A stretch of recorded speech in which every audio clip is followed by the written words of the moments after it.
এই শ্রমিকদের ক্ষেত্রে আপনারা দেখছেন ইতিমধ্যে সারা ভারতবর্ষ জুড়ে বাংলার যে সকল পরিযায়ী শ্রমিকরা কাজকর্ম করতে যায়, বিভিন্ন রাজ্যে গিয়ে বিভিন্ন রাজ্যের মানুষ সেখানে কাজ করে, তারা সেখানে বসবাস করে এবং এটা আমাদের সাংবিধানিক অধিকার। সারা ভারতবর্ষে জুড়ে মানুষ সেখানে যাবে, যে যার খুশি সে রাজ্যে বাস করবে, কাজ করবে, পুনরায় সে ফিরে আসবে, সেখানে থাকতেই পারে। ভারতবর্ষের সংবিধান সে অধিকার আমাদের দিয়েছে। তো এই মুহূর্তে আমরা দেখতে পাচ্ছি বিজেপি সরকার আসার পরে তারা কিন্তু বাংলা ভাষাভাষী মানুষ যারা বিভিন্ন পরিযায়ী শ্রমিক, তারা যেখানে আক্রান্ত হচ্ছে, তাদের উপরে আক্রমণ করা হচ্ছে, এমনকি তাদেরকে বাংলাদেশি তকমা লাগিয়ে দেওয়া হচ্ছে শুধু বাংলা ভাষায় কথা বলার জন্য। ওরা জানে না যে ভারতবর্ষের 30 কোটির উপরে মানুষ বাংলা ভাষায় কথা বলে। শুধু পশ্চিমবঙ্গে না, গোটা ভারতবর্ষে একটা অবস্থান আছে। সেই জায়গায় দাঁড়িয়ে পশ্চিমবঙ্গের মানুষকে যে অপমান করা, এই যে চক্রান্ত সারা ভারতবর্ষ শুরু করেছে, নির্বাচনের সময় পশ্চিমবঙ্গের মাটিকে তারা কলুষিত করতে চাইছে।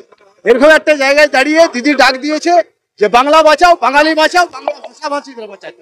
এদের সেই স্লোগানকে সামনে রেখে পশ্চিমবঙ্গ সহ সারা ভারতবর্ষ জুড়ে আন্দোলন করার জন্য দিদি এই প্রথম বীরভূমে রবীন্দ্রনাথ ঠাকুরের বিশ্বগুরু মাটি থেকে তিনি তার যাত্রা শুরু করলেন। এই আন্দোলনকে আমরা আরো দীর্ঘায়িত করতে চাই, মানুষকে আরো কনভিন্স করতে চাই যে বিজেপির এই চক্রান্তকে পরাস্ত করতে চাই। আমার নাম বাপি কাজী, সাধারণ সম্পাদক, সংখ্যালঘু সেল, বীরভূম ডিস্ট্রিক্ট।